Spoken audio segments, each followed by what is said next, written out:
మన రక్షకుడు ప్రభువైన యేసుక్రీస్తు నామములో అందరికీ వందనాలు. వాక్యంలోకి వెళ్దాం. ప్రేమ దేవుని బిడ్డలారా, ఈరోజు దేవుడు మనిషి యొక్క జీవితం అసలు ఎలాగ ఉంది, వారి ఆయుష్ ఏంటి అనే విషయాలు ఈరోజు మనం మాట్లాడుకుందాం. అసలు మనిషి జీవితం ఎలాంటిది అనే విషయాలు అసలు వాక్యం ద్వారా దేవుడు మనతో ఏం మాట్లాడుతున్నాడో ఈరోజు మనం తెలుసుకుందాం. ప్రేమ దేవుని బిడ్డలారా, కీర్తన గ్రంథం 39వ అధ్యాయం, కీర్తన గ్రంథం 39వ అధ్యాయం 5వ వచనం చదువుకుందాం. నా దినముల పరిమాణము నీవు బెత్తడంతగా చేసి ఉన్నావు. నీ సన్నిధిని నా ఆయుష్కాలము లేనట్టే ఉన్నది. ఎంత స్థిరుడైన ప్రతివాడును కేవలము ఒట్టి ఊపిరి వాడై ఉన్నాడు. హల్లెలూయా. ఇక్కడ ప్రేమ దేవుని బిడ్డలారా, దావీదు రాస్తూ, నా దినముల పరిమాణము నువ్వు బెత్తడంతగా చేసి ఉన్నావు, అలాగే ఎంత స్థిరుడైనా కూడా ప్రతివాడులో కేవలం వట్టి ఊపిరి వలె ఉన్నాడంట. ఈరోజు మనిషి యొక్క జీవితం ఎలాంటిదంటే బెత్తడంట. ఎవరికి చిన్నప్పుడు గోళీలు ఆడుకుంటే జాన బెత్తడేట్లాగా ఆడుకునే వాళ్ళం. అయితే మన యొక్క జీవితం, మన యొక్క విలువ ఎలాంటిదంటే బెత్తడంట, అంటే చాలా చిన్నది అని దీని అర్థం. ప్రేమ దేవుని బిడ్డ, కాబట్టి దావీదు అంటున్నాడు, అరే బాబు, మన యొక్క జీవితాలు ఎలాంటివి అంటే వాడు ఎంత గనుడైని, ఎంత ఉన్నవాడని, ఎంత పేరున్నాయి, ఎంత ప్రఖ్యాతులు ఉన్నాయి, వాడి జీవితం ఎలాంటిదంట, చాలా బెత్తెడ, చిన్నదంట వాడి ఆయుష్. కాబట్టి మనిషి యొక్క విలువ, వాడి యొక్క జీవితం ఎలాంటిదో ఈరోజు దేవుడు మనకు తెలియచేస్తున్నాడు. కాబట్టి మనుషులైన మనం, మన యొక్క కాల పరిమితి చాలా చిన్నది, బెత్తడంతా మన యొక్క ఆయుష్కాలం. ప్రేమ దేవుని బిడ్డ, కాబట్టి మనం జాగ్రత్తగా దేవునిలో మనం ఉండాలి. మనకేంటిలే, నాకు కోట్లు ఉన్నాయి కదా, లేకపోతే నాకేంటి అని అనుకుంటే అది చాలా పొరపాటు. ప్రేమ దేవుని బిడ్డ, ఆడు గుడిసెలో అవనే, లేకపోతే గొప్ప బిల్డింగ్ ఉన్నవాడైనా, ఎవరికైనా ఆయుష్ ఒకటే, ముందు వెనక, దట్స్ ఆల్, అంతే. అది వెనక ముందు తప్ప అది స్థిరంగా ఉండిపోయే పరిస్థితి ఎవరికి కూడా భూలోకంలో లేదు. కాబట్టి మన యొక్క కాల పరిమితి బెత్తడంత అని దావీదు రాజు అంటున్నాడు. ఇంకోసారి చూద్దాం ప్రేమ దేవుని. అదే కీర్తన గ్రంథం 89వ అధ్యాయం 89వ అధ్యాయం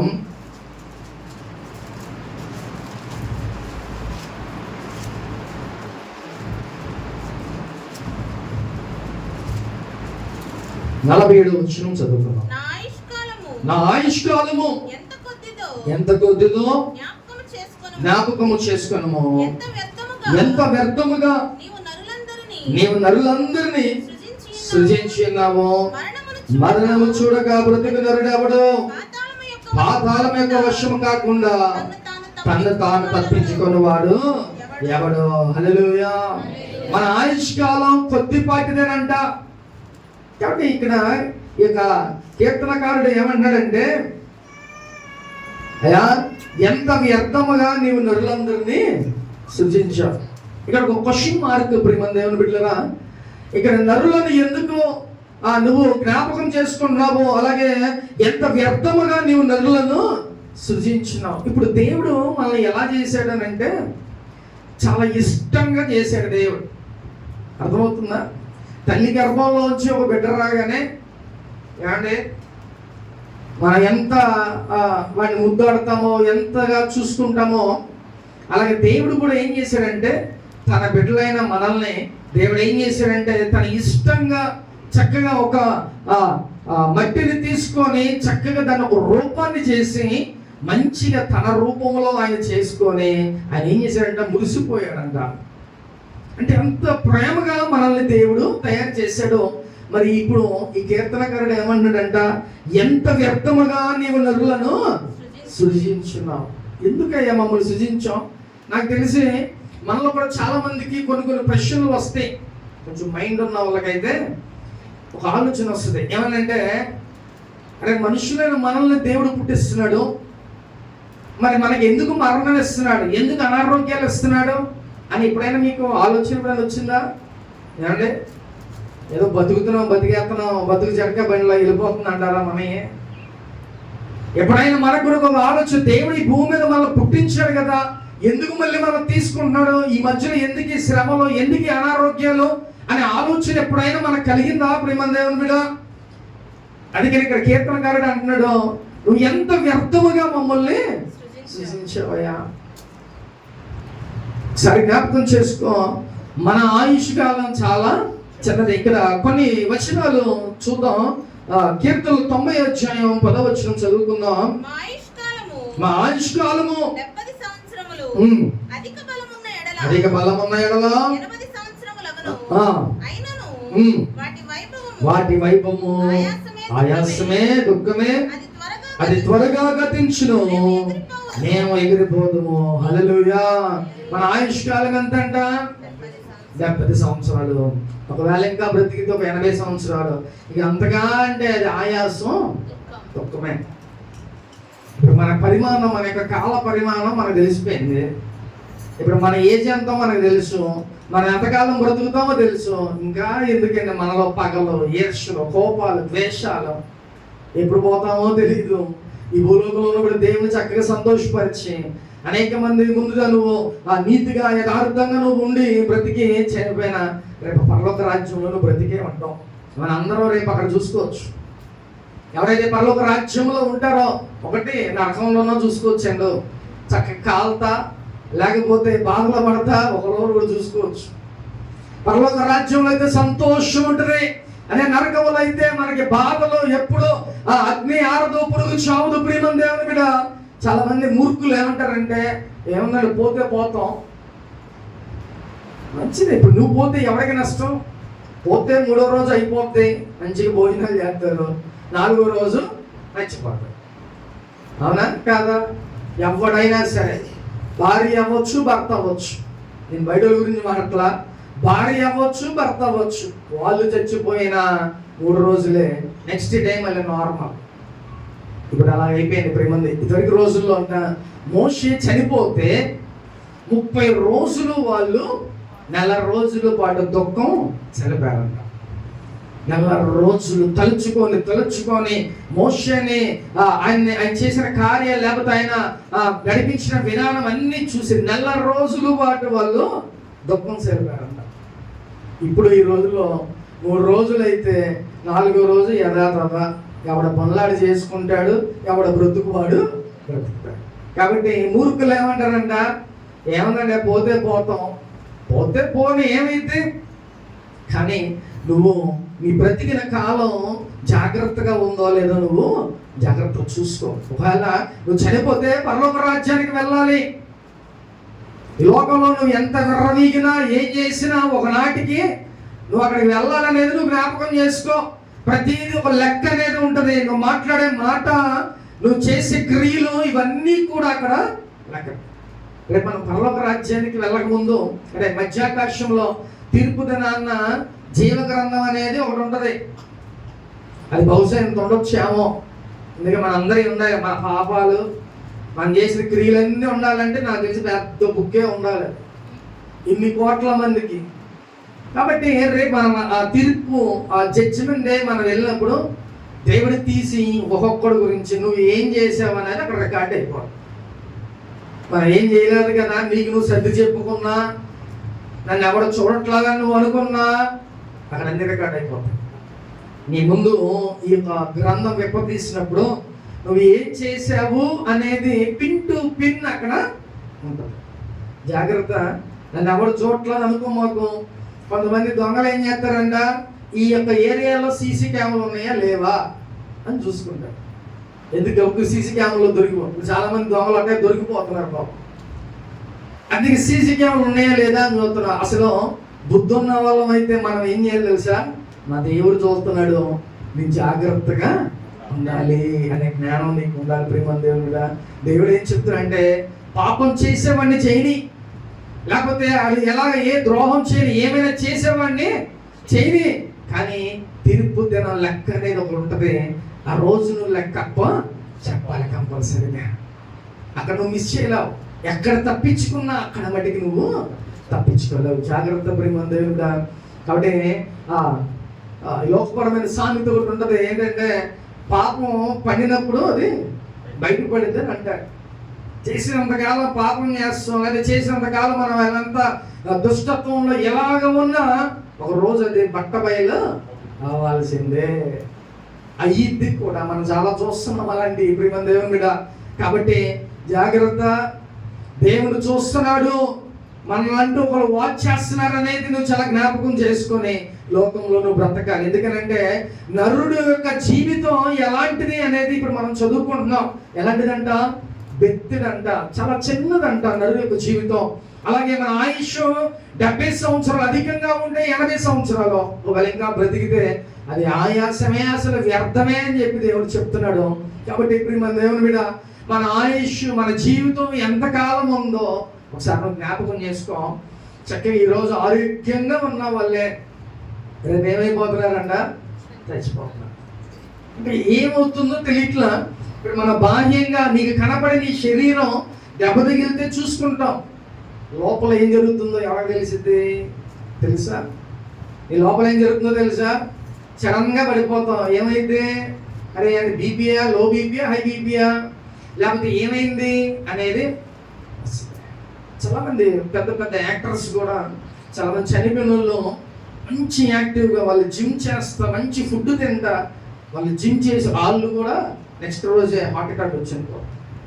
అలాంటి వాళ్ళు అంట చక్కగా మంచి ఫుడ్ తిని మంచి ఎక్సర్సైజ్ చేసే వాళ్ళు కూడా చచ్చిపోతున్నారు. ఇప్పుడు ఈ ఆయుష్ని, ఆరోగ్యాన్ని ఎవరెవరు మనకి? దేవుడు. ఇది మన పిచ్చి. ఏదో అది తినేస్తే బతికేది. అసలు నీకంటూ ఒక సెటప్ దేవుడు పెట్టాడు. నువ్వు ఇన్ని సంవత్సరాలు బ్రతుకుతావు అనేది దేవుడు ఆల్రెడీ సెట్ చేసి ఉంచాడు. ఈ లోపు నువ్వు మాంసం తిన్ని, ఆకుకూరలు తిన్ని, ఏది తిన్నా కూడా నువ్వు అన్ని ఇయర్స్ బతకాల్సిందే ఇక అది. కాబట్టి మనం ఏదేదో చేసేద్దాం, ఏదేదో అనుకుంటూ ఉంటాం, కానీ దేవుడు నీకు ఎంత ఆయుష్ని ఇస్తే అంత ఆయుష్ నువ్వు బ్రతుకుతావు. కానీ ఆ విషయం మనకు తెలియదు. ఒకవేళ నిజంగా తెలిసిందనుకో ఇప్పుడే చచ్చిపోతాం కదా. నువ్వు చచ్చిపోయే దగ్గరికి వెళ్ళి ఆడికి 2-3 రోజులు చచ్చిపోతారు బాబు అని డాక్టర్ చెప్తే మరి ఏం చేస్తాడంటే మనం ఒకవేళ ఇప్పుడే ఇచ్చేస్తాం, మరి ఇప్పుడే చచ్చిపోతాంటే భయం మూలాన. కాబట్టి ఈరోజు ఆయుష్ మనకి ఇంతది అనేసి దావీదు ఆయన రాస్తూ దేవుడు చెప్పిన విధంగా రాశాడు. కాబట్టి ఎన్ని సంవత్సరాలు మనం బ్రతుకుతున్నాం, ఇంకెన్నాళ్ళు ఉంటాం అనేది మనం లెక్కలు వేసుకుంటే మనకు అర్థమైపోతుంది. కానీ ఈ లోపే ఈ జర్నీలో ఏమవుతుందంటే మన యొక్క కోపం, ఈర్ష, పగలు ఇవన్నీ అసలు వేస్ట్. ప్రేమంది కొంతకాలం ఉండవు ఈ భూమి మీద. మంచిగా ఉండు, మంచి భక్తి చేయి, లోకంలో మనుషులకి మంచి క్రియలు చేయి, నువ్వు మంచిగా బ్రతుకు, అది దేవుడు కోరుకున్నాడు. అదే మనుషులకు కావాల్సింది. అంతేగాని నువ్వు ఎలా పడితే అలా బ్రతుకుతా. ఇదివరకు రోజులంటే మన తాతల కాలంలో 100 సంవత్సరాలు బ్రతికే వాళ్ళు, ఆయుష్ ఎక్కువ ఉండేది. వాళ్ళు అంటే 50-60 సంవత్సరాలు చనిపోయినా అరే ఏంటి అప్పుడే చచ్చిపోయారు అనేవాళ్ళు. ఇప్పుడు అది ఆ లెక్క పత్రం లేదు. యవనస్తులు చచ్చిపోతున్నారు, చిన్నపిల్లలు చచ్చిపోతున్నారు, ముసలు కూడా. అంటే ఇప్పుడు ఏజ్ని బట్టి అసలు లేదు ప్రేమ దేవుని బిడ్డ. ఇప్పుడు ఎవరు చనిపోతారు? ఎక్కువగా మనం చూసిన ప్రకారం అయితే యవనస్తులు అనేక మంది చనిపోతున్నారు. సాతాను ఎప్పుడు యవనస్తుల్ని తీసుకెళ్ళిపోదామా అని చూస్తూ ఉంటుంది. కాబట్టి నీ బిడ్డల గురించి, నీ ప్రాంతం గురించి నువ్వు ప్రార్థన. ప్రభువా నేను బాగుంటే చాలయ్యా, మా ఆయన బాగుంటే చాలు, మా ఆవిడ బాగుంటే చాలు, మా పిల్లలు బాగుంటే చాలు, ఎవడేమైపోయినా మాకు అనవసరం అని ప్రార్థన చేస్తున్నారేమో. అది కరెక్ట్ ప్రార్థన కాదు ప్రియమైన దేవుని కూడా. జాగ్రత్తగా నీ ఇరుగు పొరుగు వారి గురించి, నీ తోటి విశ్వాసుల గురించి, నీ ప్రాంతం వారి గురించి నువ్వు ప్రార్థన చేయాలి. ఒక్కళ్ళు చచ్చిపోయినా అది ఎలా ఉంటుందంటే దేవునికి పరలోక రాజ్యానికి వెళ్తున్నాడా లేదా అది మనకు ఒక బాధ రావాలి. అది ఒక విశ్వాసిగా, ఒక దేవుని బిడ్డగా, అరే వీళ్ళు రక్షణ పొందుకొని చక్కగా పరలోక రాజ్యానికి వెళ్తే బాగుండు అని మనం ఒక బాధ రావాలి. అది మన ఇంటెన్షన్.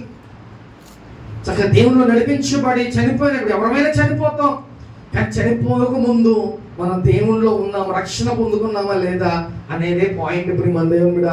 అందుకనే మనం ఏం చేయాలంట, మన ప్రాంతం గురించి, మన యొక్క చుట్టాల గురించి, మన రిలేటివ్స్ గురించి, ఎవరు రక్షణ పొందుకోలేదో వాళ్ళందరి గురించి నువ్వు ప్రార్థన చేయాలి. ఎప్పుడు ఏం జరుగుతుందో తెలియట్లా.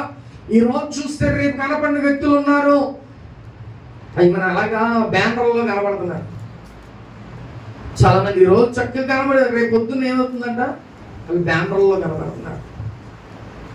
జాగ్రత్త ప్రియమైన దేవుని బిడ్డ, దేవుని విషయం తెలుసుకొని, దేవుని వాక్యం మనం ఎరిగి కూడా అరే నాకేంట్లే అనే విషయాలు మనం ఎప్పుడు కూడా మనం ఆ తలకి మనం ఎక్కించుకోకూడదు. ఆ గర్వాన్ని ప్రియమైన దేవుని బిడ్డ, నువ్వు ఎప్పుడు చనిపోతావో మనకు తెలియదు, కానీ నీ ధైర్యం ఏంటో తెలుసా? చనిపోతావు, కానీ దేవునికి నువ్వు సరిగ్గా మంచి భక్తి చేసావా, మంచి క్రియలు ఈ లోకంలో చేసావా, అది కావాలి ప్రియమైన దేవుని బిడ్డ. నువ్వు దేవుళ్ళకి రాకముందు వేరు, కానీ వచ్చిన తర్వాత నువ్వు జాగ్రత్తగా ఉండాలి. లేకపోతే ప్రతిదీ కౌంట్ అవుతుంది, ప్రతి దానికి ఒక లెక్క ఉంటుంది, ప్రతి దానికి ఒక శిక్ష ఉంటుంది. జాగ్రత్తగా, అన్నీ ఆశామాషి కాదు. దేవుడు మనతో మాట్లాడుతున్నాడు ప్రియమైన దేవుని బిడ్డ, చాలా జాగ్రత్తగా లోకంలో బ్రతకండి. మన ఆయుష్ చాలా చిన్నదని మాట చెప్తున్నాడు దేవుడు. చూద్దాం ఒకసారి 144 కీర్తన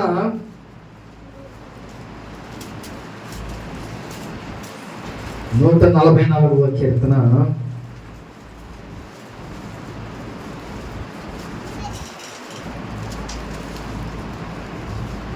నరులు వట్టి ఊపిరిని పోలి ఉన్నారు. 4వ వచనం, నరులు వట్టి ఊపిరి పోలి ఉన్నారు, వారి దినములు దాటిపోవు నీడ వలెనున్నవి. చాలు, హల్లెలూయా.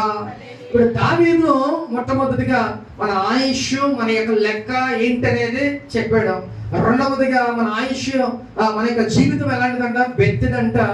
అలాగే ఇప్పుడు ఏం చెప్తున్నాడంట? దాటిపోవు నీడ వలె. నీడ ఎప్పుడు వస్తుంది? ఎండ వచ్చినప్పుడు అది వస్తుంది. ఈ ఎండ నువ్వు అలా వెళ్ళకుండా ఎండ పోతే అది ఏమైందంట? నీడ కూడా మాయమైపోతుంది. అంటే మన ఊపిరి ఎలా ఉంటుందంట? అంతలో కనబడి అంతలో మాయమైపోయి ఊపిరి వంటిది ప్రియమైన. దానికోసం ఎందుకు మనం ఇన్ని తాపత్రయాలు పడుతున్నాం, ఎంతెంత ఎగిసి పడుతున్నాం? జాగ్రత్త ప్రియమైన దేవుని బిడ్డ, మన ఊపిరి ఎలాంటిదంట? నీడ వలె ఉంది. అది ఎప్పుడు దాటిపోద్దో తెలీదు. ఎండ ఉన్నంత వరకే ఆ నీడ, ఒకవేళ ఎండ పోతే వెంటనే ఆ నీడ కూడా పోతుంది. కాబట్టి జస్ట్ అది ఒక అరగంట గంటే, ఆ ఎండ పోతే మళ్ళీ నీడ మనకి కనపడదు. కాబట్టి మన జీవితం ఎలాగ పోల్చాడంట? ఎండలో ఒక నీడలాగా దావీదు పోల్చాడు ప్రియమైన దేవుని బిడ్డ. అంటే మన యొక్క జీవితం చాలా చిన్నదండి. మన జీవితం చాలా చిన్నగా ఉంటుంది. కాబట్టి నీ జీవితాన్ని నువ్వు జాగ్రత్తగా నువ్వు కాపాడుకో. ఒకనాటికి మనం చనిపోవాల్సిన వారమే, కానీ దేవుడిలో జాగ్రత్తగా నువ్వు ఉంటే దేవుడు ఏం చేస్తాడంటే నీ యొక్క కాలం చాలా క్షేమకరంగా దేవుడు ఉంచుతాడు. రేపు నువ్వు పరలోక రాజ్యంలో కూడా నువ్వు వెళ్ళటానికి ఒక ఛాన్స్ ఉంటుంది ప్రియమైన దేవుని బిడ్డ. హల్లెలూయా. కాబట్టి ఇప్పుడు మొట్టమొదటిగా మన జీవితం ఎలా ఉంటుందంట? బెత్తెడం. రెండవదిగా మన ఆయుష్ లెక్క అని చెప్పాడు. అలాగే మనది ఎలాంటిదంట? నీడ, ఒక నీడలాగా దాటిపోతుందంట. అంటే చాలా చాలా సింపుల్ థింగ్ ఇది. మన ఆయుష్, మన ఊపిరి. మన ఇంటికాడ ఒక ఆయనకి దరిదాపు ఒక 100 ఎకరాలు ఉంటుంది. కొబ్బరి తోట ఒక 100 ఎకరాలు ఉంటుంది. బాగా సంపాదించాడు, పిల్లికి బిచ్చం పెట్టరు, అన్ని ఎకరాలు ఉన్నాయి, అంత ఆస్తి ఉంది. ఎలా చచ్చిపోయాడో తెలుసా? ఇడ్లీ తింటా చచ్చిపోయాడంట. ఎలా చచ్చిపోయాడంట? ఇడ్లీ తింటా చచ్చిపోయాడంట. తినకపోతే చచ్చిపోతారు, తిని కూడా చచ్చిపోతారండి. ఇడ్లీ మొక్క నోట్లో ఇరుక్కుపోయి గొంతుకి చచ్చిపోయాడు. కాబట్టి ఒకసారి జ్ఞాపకం చేసుకో ప్రియమైన దేవుని బిడ్డ, ఊపిరి ఎలాంటిదంట? చిన్నది, నీడ వలె దాటిపోతుంది. మన జీవితం చాలా బెత్తెడ లాంటిది. మన జీవితం 70 లేకపోతే 80 సంవత్సరాలు, అంతకన్నా ఈ భూమి మీద అక్కడ బతికేవాళ్ళు లేడు ప్రియమైన దేవుని బిడ్డ. కాబట్టి జాగ్రత్త. దేవునిలో నువ్వు ఎలాగుంటున్నావు, ఎలాంటి భక్తి చేస్తున్నావు, ఈ లోకంలో ఎలాంటి క్రియలు చేస్తున్నావు, దేవునికి హైడ్ అయ్యే, దేవునికి దాగబడి నువ్వు ఏది కూడా ఈ లోకంలో చేయలేవు. కాబట్టి జాగ్రత్త ప్రియమైన దేవుని బిడ్డ. ఈ ఆయుష్ చాలా చిన్నదని మన దేవుడు తెలియచేస్తాడు ఈ రోజు ప్రియమైన దేవుని బిడ్డ. హల్లెలూయా. చూద్దాం ఒకసారి యాకోబు రాసిన పత్రిక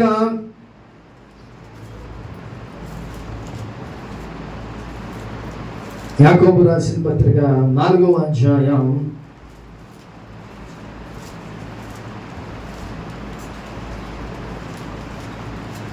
14వ వచనం చదువుతాం. రేపేమి సంభవించునో రేపు ఏమి సంభవించునో మీకు తెలియదు. మీ జీవమే పాటిది. మీరు కొంతసేపు కనబడి అంతలో మాయమైపోవు ఆ.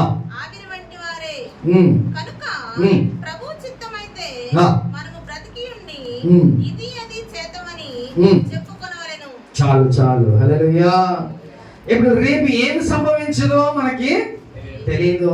అలాగే మన ఊపిరి ఎలాంటిదంట, అంతలో కనబడి అంతలో మాయమైపోయి.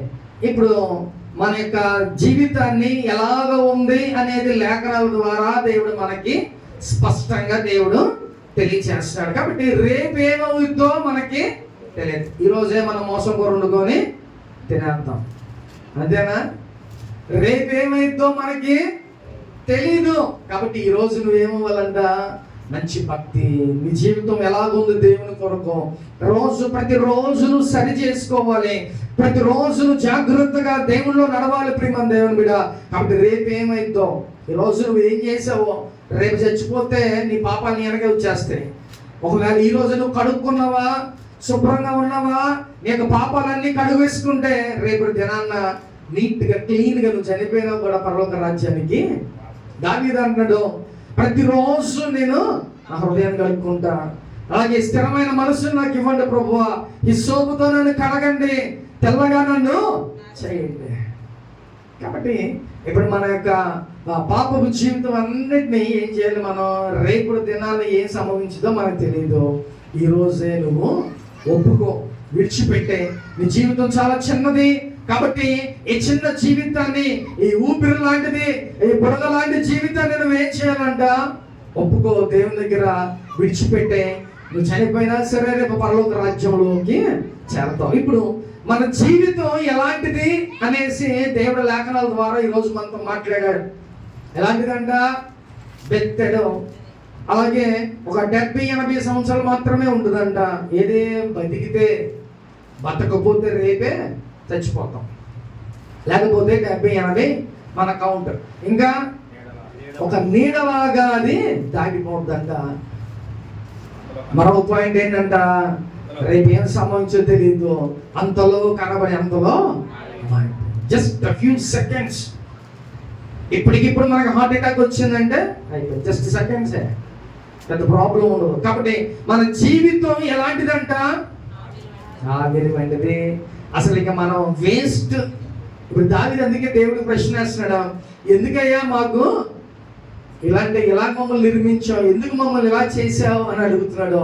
ఇప్పుడు ఇది ఎవరు చేశారు? ఏమన్నా ఇష్టంగా చేసుకున్న మనుషుల్ని దేవుడు ఎందుకు ఇలా చేశాడు తెలుసా? ఏమన్నా అసలు మనిషి ఆయువు తగ్గడానికి గల కారణం ఏంటి? ఇప్పుడు దాకా మనిషి ఆయువు ఏంటి, వాడి జీవితం ఏంటి, ఎలాంటిది అనేది మనం తెలుసుకున్నాం. మనం ఒక వేస్ట్. కానీ మనమే ఏమవుతున్నాం, మన అందచందాలు, మన యొక్క అవయవం, లేకపోతే మన యొక్క డబ్బు, ఈ హంగులు, ఆర్పాటాలు చూసుకుంటున్నాం. అందుకే దేవుడు ఏమన్నాడు, ఒకవేళ రాత్రి అంతా సంపాదించుకుని ఉన్నాం ఇన్ని సంవత్సరాలు, ఒకసారి నీ ప్రాణం పోతే ఏమైంది? వాటిని ఏం చేసుకుంటావు? కోట్లు ఏం చేసుకుంటావు? బిల్డింగ్లు ఏం చేసుకుంటావు? లేకపోతే పొలాలు ఏం చేసుకుంటావు? ఏమలే కదా.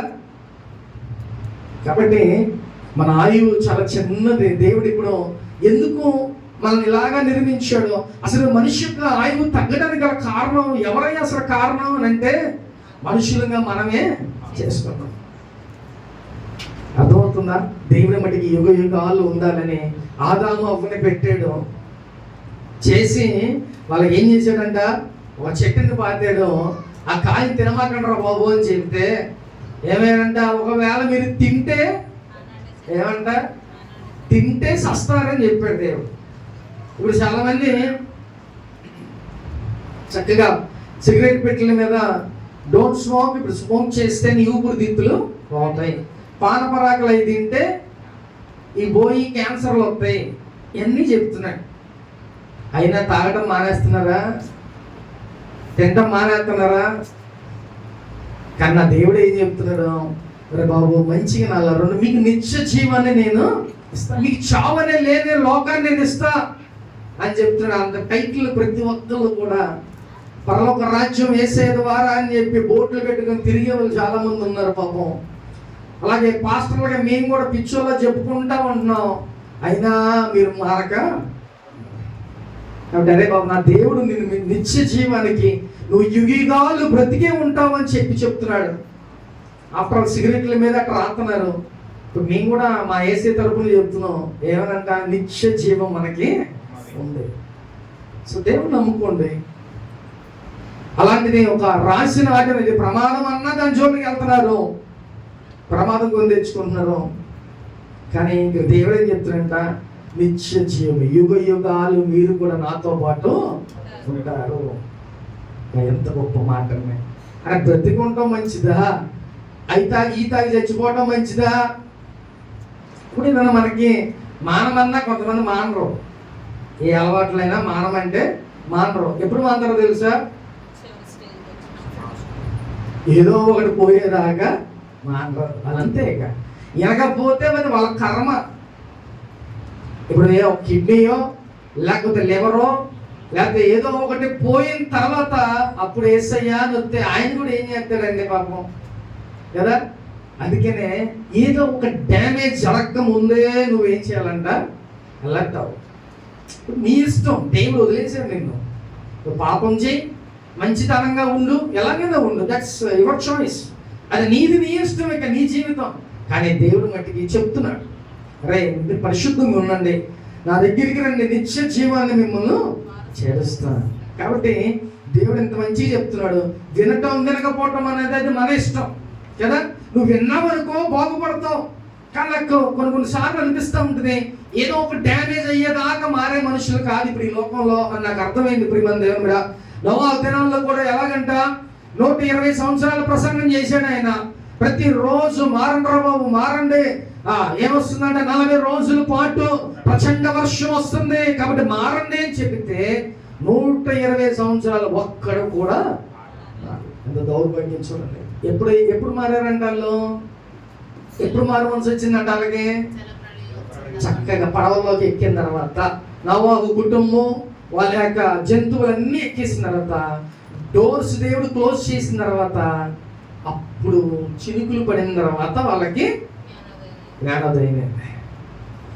అమ్మో, యెహోవా చెప్పిన మాట నిజమే. అంటే డ్యామేజ్ అయిపోయిన తర్వాత వేస్ట్. ఇక డోర్స్ క్లోజ్ అయిపోయిన తర్వాత ఇక నువ్వు ఎక్కడానికి కూడా లేదు. కాబట్టి నువ్వు చచ్చిపోయిన తర్వాత నేను పరలోకానికి వెళ్తాంటే నమ్మదు. నువ్వు బ్రతికున్నప్పుడే మారు, నువ్వు బ్రతికున్నప్పుడే రక్షణ పొందుకో, నువ్వు బ్రతికున్నప్పుడే మంచి క్రియలు చే, నువ్వు బ్రతికున్నప్పుడే మంచిగా నీతిపరుడు నీతిమంతురాలుగా అనుకో. అప్పుడు చక్కగా నీకోసం ఎప్పుడు పరలోక రాజ్యం తలుపులు తెరిచే ఉంటాయి. ప్రేమ దేవుడు అదే ఎప్పుడు మూస్తుండవు, మనలాంటి వాళ్ళ కోసం ఎప్పుడు తెరిసే ఉంటాయి. కాబట్టి ఈరోజు మనిషి ఆ యొక్క జీవితం ఎలాంటిది తెలుసుకున్నాం. ఇప్పుడు మనిషి యొక్క జీవితం అసలు ఇలా తగ్గిపోవడం గల కారణం కూడా మనమే. ఆదాము అవ్వ చేసిన పనికి మరణం అనేది స్టార్ట్ అయింది. అదే అప్పుడు దాకా దేవుడు మరణం అనేది పెట్టలా. కానీ ఎప్పుడైతే నువ్వు పండు తింటావో నువ్వు ఆ రోజే మరణిస్తావు అని చెప్పి. అంటే దాని అర్థం ఏంటంటే తినగాలి అని చచ్చిపోతారని కాదు దాని అర్థం. మరణం అనేది ఎంటర్ అయింది అని అర్థమవుతుందా? అంటే అప్పుడు దాకా చావు లేదు. మనసు ఎప్పుడైతే వాళ్ళ కాయలు తిన్నారో అప్పుడు ఏమైందంట, మనుషుల్లోకి మరణం అనేది ఎంటర్ అయిపోయింది. లేకపోతే వాళ్ళు చక్కగా దేవదూతల్లాగా వాళ్ళు హ్యాపీగా ఉండేవాళ్ళు. ఇప్పుడు వాళ్ళు మనకి తిప్పలో తీసుకొచ్చారు. ప్రేమ దేవుడా, ఆ రోజు అక్కడ జరగడం బట్టి ఆ మనుషుల్లోకి మరణం ఎంటర్ అయిపోయింది. పాపం వల్ల వచ్చే జీతం ఏంటంట మరణం. కాబట్టి వన్స్ నువ్వు చేస్తా ఉంటే మరణం అక్కడ నీకు కొంచెం ఉంటుంది, దాని దగ్గరికి అదే వచ్చేస్తాయి. నువ్వు చక్కగా నువ్వు పాపం చేస్తా ఉంటే అది మెల్లిగా వచ్చేస్తా ఉంటుంది. సో ఇప్పుడు నువ్వు నీ ఆయుష్ని నువ్వే తగ్గించుకున్నావు. కాబట్టి మనిషి దేవుడు మటుకి వీళ్ళు జాగ్రత్తగా హ్యాపీగా ఉండాలి, ఆయుష్ ఉండాలి, మంచిగా ఉండాలి, నా కొరకు ఉపయోగపడాలి, నా రాజ్యం కొరకు వీళ్ళు కష్టపడాలి అని దేవుడు ఎప్పుడు కోరుకుంటూనే ఉంటాడు. కానీ మనుషులైన మనం ఏం చేస్తున్నామంట, మన పాపాల మూలాన, మన దోషాల మూలాన ఏమైపోతున్నామంట, మనకి మనమే మరణాన్ని కొని తెచ్చుకుంటున్నాం ప్రేమ. అందుకనే ఈ మెడిసిన్స్ మీద కూడా ఏం రాసి ఉంటారంట, మెడిసిన్. టాబ్లెట్లు ఏమంటాం ఇంగ్లీష్లో, టాబ్లెట్లు అంటాం, లేకపోతే మెడిసిన్స్ అంటాం. మ్యాక్సిమం అసలు మెడిసిన్స్ అంటాం. మెడిసిన్, సిన్, పాపం అనేది దానికి, పాపం వల్ల వచ్చే జీతం మరణం. ఈ మరణానికి మెల్లిగా కొంచెం కొంచెం మనకు కొంచెం పెరగాలి రోజులని అంటే ఏం చేయాలి, మెడిసిన్ని యాడ్ చేసుకోవాలి. సిన్ మనం తీసుకుంటా ఉంటే టాబ్లెట్లు ఏమైందంట, కొంచెం మెల్లమెల్లగా డేస్ పెరుగుతాం. ఒక టాబ్లెట్లు మానేసాం అనుకో తొందరగా పోతాం మనం. కాబట్టి ఈ మెడిసిన్ ఎందుకు వచ్చిందంటే, పాపం వల్ల వచ్చు జీతం ఏంటిదంట మరణం. నువ్వు పాపం చేస్తున్నావు కాబట్టి అనారోగ్యాలు వస్తున్నాయి. ఈ అనారోగ్యం వల్ల నువ్వు ఏం చేయాలంట, మెడిసిన్. కాబట్టి ఇప్పుడు మెడిసిన్ కూడా అదొక సిన్. కాబట్టి అది నీ దగ్గరికి వస్తుంది మెడిసిన్ కూడా. మ్యాక్సిమం నీ టాబ్లెట్స్ అన్నీ చూసుకుంటే సిన్ అనేది చాలా వాటికి యాడ్ అయి ఉంటాయి. ఒకసారి చూసుకోండి, ప్రతి టాబ్లెట్స్కి సిన్ అనేది కొంచెం యాడ్ అయి ఉంటుంది మ్యాక్సిమం. కాబట్టి ఇప్పుడు మన దేవుని బిడ్డ, పాపం వల్ల వచ్చే జీతం మరణం. జాగ్రత్త, నాకేంట్లే అని నువ్వు విర్రవేగ మాకు. మన ఆయుష్ ఎంతకాలం అంట, కొద్ది కాలమే. కాబట్టి విర్రవేగ మాకు ప్రియమైన దేవుని బిడ్డ. మంచిగా ఉండు దేవుని దగ్గర. దేవుడు ఏం చెప్తున్నాడో ఆ ప్రకారం జాగ్రత్తగా నువ్వు జీవించు. పరలోక రాజ్యంలోకి మనం వెళ్ళాలి కంపల్సరీగా. అలా వెళ్ళాలి. మనందరం చక్కగా ఒక దగ్గర మనం ఉండాలని అంటే, అరే నేను, నా భార్య, నా బిడ్డలంతా నేను పరలోక రాజ్యంలో ఉండాలి అని అనుకుంటే నీ కుటుంబం గురించి ప్రార్థన చేసుకో. ప్రభువా, నేను రక్షణ పొందా, నా భర్త, నా భార్య, నా బిడ్డలు కూడా రక్షణ పొందుకోవాలి, పరలోక రాజ్యంలో అందరూ ఉండాలి. మా అమ్మగారు అలాగే ప్రార్థన చేసేవాళ్ళు. పాపం ప్రార్థన చేయగా చేయగా చేయగా మా అన్నయ్య రక్షణ పొందాడు, మా చెల్లి పొందింది. ఇక లాస్ట్గా నేను మా నాన్న ఇద్దరు ఒకేసారి తీసుకున్నాం. అంటే ఆ ప్రార్థన ఏమవుతుందంటే, కొద్దిగా ఆలస్యమైన కూడా ప్రార్థన ఏమైతే దేవుడు అది కంపల్సరీ ఆలకించి కంపల్సరీగా నెరవేరుస్తాడు. అందరం పొందుగా మా అమ్మ చాలా హ్యాపీగా ఫీల్ అయ్యింది. కాబట్టి మనందరం ఎక్కడ ఉండాలంట, పరలోకం. నేను నా కుటుంబం అంతా కూడా నా పరలోక రాజ్యంలో ఉండాలని ఆశపడాలి ప్రేమ. సో ఇప్పుడు ఎవరి వల్ల తగ్గుతుందంట ఆయుష్, మన మూలనే. చూద్దాం ఒకసారి ఆదికాండం 2వ అధ్యాయం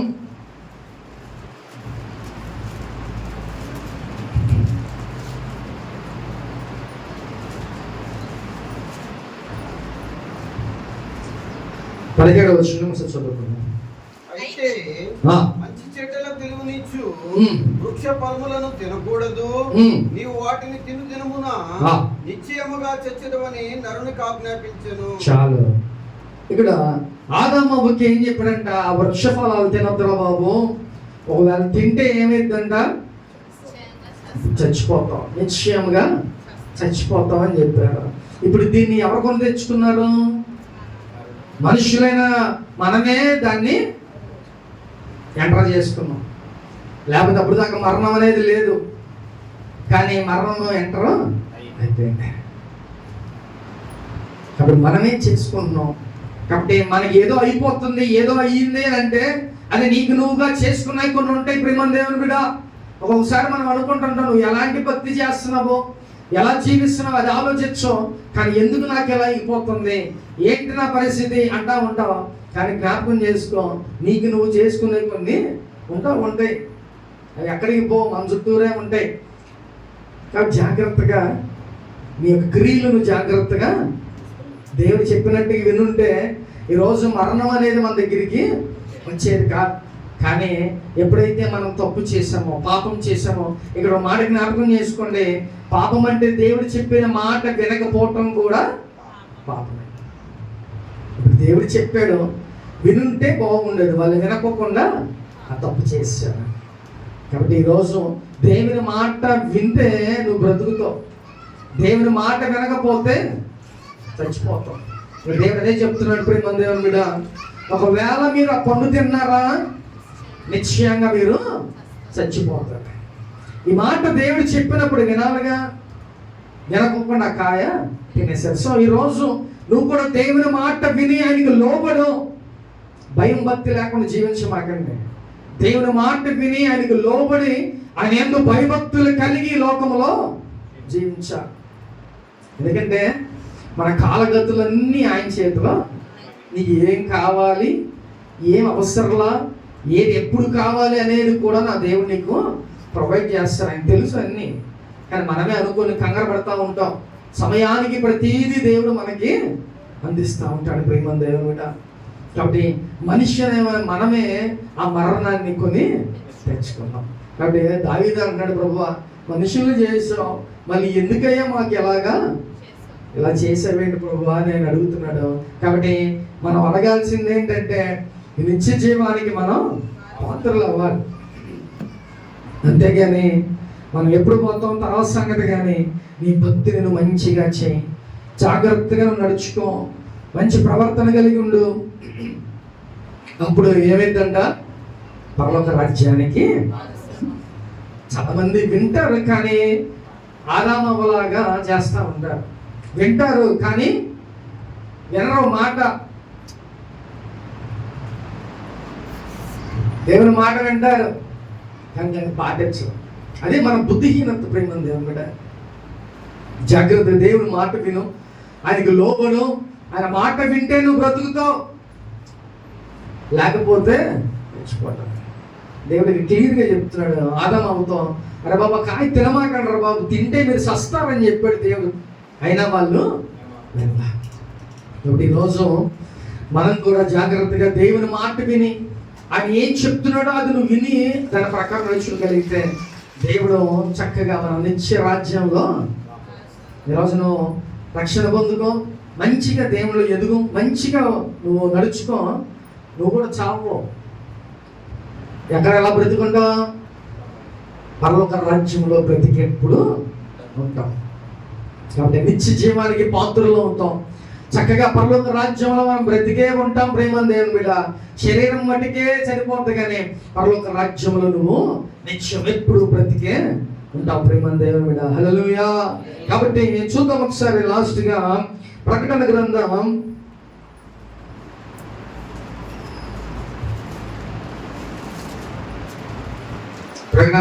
22వ అధ్యాయం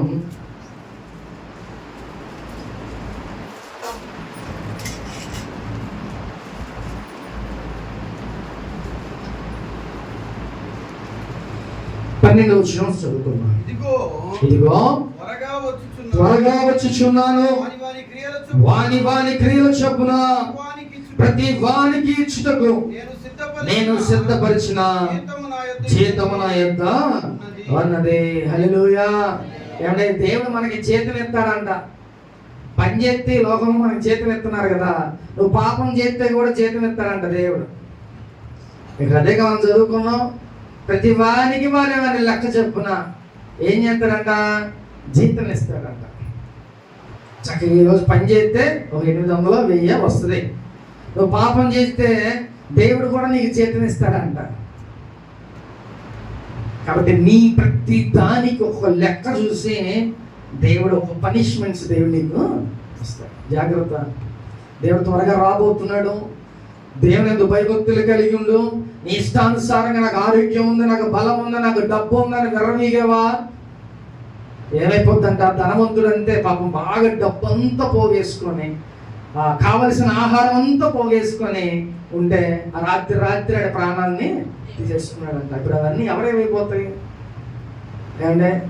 కాబట్టి జాగ్రత్తగా నీ ఉన్న దాంట్లో నువ్వు తిని జాగ్రత్తగా నువ్వు దేవుళ్ళు నడుచుకొని మారు మనసు రక్షణ పొందుకొని నువ్వు జాగ్రత్తగా దేవుళ్ళో ఎదగటం నేర్చుకో ప్రేమ దేవుడు కూడా. అలా ఉంటే దేవుడు చక్కగా అప్పుడు నీ మంచి క్రియలకి ఒక లెక్క ఉండదు, నీ చెడ్డ క్రియలకు కూడా ఒక లెక్క అనేది ఉండదు ప్రేమ. కాబట్టి జాగ్రత్త. ప్రతి వానికి వాని క్రియలు చొప్పున జీతం ఇవ్వటానికి నా యేసయ్య రేపు మధ్యాకాశానికి రాబోతున్నాడు. కాబట్టి ఆయన ఎదుర్కొనే లోపే ప్రతిదీ విడిచిపెట్టే, ఏమైతే పాపాలు ఉన్నాయో ఇప్పటి వరకు మనం తెలుసుకున్నాం. మన యొక్క జీవితం బెత్తెడు, మన జీవితం 70-80 సంవత్సరాలు మన జీవితం నీడ వలె పారిపోద్దంట, లేకపోతే మనం చాలా కొద్దిగా ఊపిరి లాంటి వాళ్ళమని దేవుడు చెప్తాడు. కాబట్టి చాలా చిన్నదండి మన లైఫ్. కాబట్టి లైఫ్ దేవుని కోసం నువ్వు గడుపు. అయ్యో నా భార్య నా బిడ్డలు అని నువ్వు అనుకుంటున్నావు, నీ జీవితం అంతా అయిపోతుందని. కానీ చూసుకో, కానీ దేవుని కొరకు కూడా నువ్వు సమయం ఇవ్వు. రేపు చచ్చిపోయిన తర్వాత నా భార్య నా బిడ్డలు అంటే దేవుడు పోరా బాబు అంటాడు. నా పని చేసావా లేదా, ఇది కావాలి. కాబట్టి నేను సైమల్టేనియస్గా నువ్వు బ్యాలెన్స్ చేసుకొని నువ్వు ముందుకి వెళ్ళిపోవాలి. ప్రియమైన దేవుని బిడ్డ, ఈరోజు మన ఆయుష్ ఎలాంటిది, మనం ఎంతకాలం బ్రతుకుతాం, అసలు మన ఊపిరి ఎలాంటిది అనేది నా దేవుడు ఈరోజు మాట్లాడడం. అలాగే దీనికి గల కారణం కూడా మనమే అని ఈరోజు దేవుడు మనకి తెలియచేస్తున్నాడు. ఆఖరిగా దేవుడు ప్రతి వానికి వాని క్రియలో ఎవరన్నా మనందరికీ నువ్వు ఏమేమి చేసావో ఆ ప్రతి దానికి లెక్క దేవుడు చూసి నీకు పనిష్మెంట్ దేవుడు ఇవ్వడానికి సిద్ధంగా ఉన్నాడు. వస్తున్నాడు ఆయన త్వరగా. కాబట్టి జాగ్రత్తగా ఉండు ప్రియమైన దేవుని బిడ్డ. మొట్టమొదటిగా నువ్వు భయభక్తులు కలిగి దేవునిలో ఉండటం నేర్చుకో. భయం లేకపోతే ఎలా ఉంటారో తెలుసా? ఎలా పడితే అలా ఉంటారు. వాళ్ళు ఎలా ఉంటారంటే నాకేంటి, నన్ను ఎవడేం చేస్తాడని అనుకుంటా ఉంటాం. అట్లా ఏదైనా డ్యామేజ్ అయ్యేదాకా వాళ్ళ మాట అనరు. డ్యామేజ్ అయ్యే లోపు మారిపోండి. డ్యామేజ్ అయ్యే లోపు దేవుళ్ళకి వచ్చేయండి. ఏం చేస్తున్నారో అన్నీ వదిలిపెట్టి దేవుని దగ్గరికి వచ్చేసారు. డ్యామేజ్ అయిపోయిన తర్వాత ఆ మాటలో రావు, ఆ హుషారు ఉండదు మనకి. కాబట్టి జాగ్రత్త. నీకు ఏదో ఒక దెబ్బ కొట్టేదాకా, అది చిన్నదైతే పర్లా, పెద్దదైతే మళ్ళీ మనం పూడ్చుకోవాలి. అర్థమవుతుందా? కాబట్టి జాగ్రత్త. దేవుళ్ళు జాగ్రత్తగా ఉండు. నన్ను ఎవడు చూడట్లా అని నువ్వు అనుకోమాకం. నా దేవుడు ఎప్పుడు నేను వాచ్ చేస్తున్నాడు. నీ మనస్సాక్షికి తెలుసు నువ్వు ఏం చేస్తున్నావు, నువ్వు ఎలా ఉంటున్నావు అనేది నా దేవునికి తెలుసు. కాబట్టి జాగ్రత్తగా నువ్వు దేవుళ్ళు మంచిగా నడుచుకో. రేపు పరలోక రాజ్యంలో మనం ఉండాలని అంటే జాగ్రత్తగా నడుచుకో. మన ఊపిరి ఎలాంటిదో కూడా ఈరోజు దేవుడు మనతో మాట్లాడాడు. చాలా చిన్నది, కొద్ది కాలమే మనం బ్రతుకుంటాం. కాబట్టి ఈ బ్రతుక్కి మనం ఎలా ఉండాలంటే దేవుని యందు భయభక్తులు కలిగి మనం జీవించాలి. ప్రియమైన దేవుని బిడ్డ, హల్లెలూయా. కాబట్టి ఈరోజు మన దేవుడు మన యొక్క జీవిత పరిమాణం ఎంతది, మన ఊపిరి ఎలాంటిది అనే దేవుడు మాట్లాడాడు. దీనికి గల కారణం కూడా మనమే అనే దేవుడు మనతో మాట్లాడాడు. అంటే నీ పాపాల మూలానే నేను మాట్లాడటం తగ్గించా, నీ పాపాల మూలానే నీ మరణం నువ్వు కొని తెచ్చుకున్నావు బాబు అని దేవుడు ఈ రోజు మాట్లాడుతున్నాడు. కాబట్టి నువ్వు జాగ్రత్తగా దేవుని మాట వింటే నువ్వు బ్రతుకుతావు, లేకపోతే చచ్చిపోతావు. కాబట్టి జాగ్రత్త. దేవుని యందు భయభక్తులు కలిగి ఆయన మాట విని ఆయన మార్గంలో మనందరం నడుపుతాం. ప్రేమ దేవుని బిడ్డ, హల్లెలూయా. ఆత్మ చెబుచున్న మాట చెవుడు వినుగాక. ఆమేన్. అందరూ మోకరించింది ప్రార్థన చేసుకుందాం. అందరూ మోకరించాలి.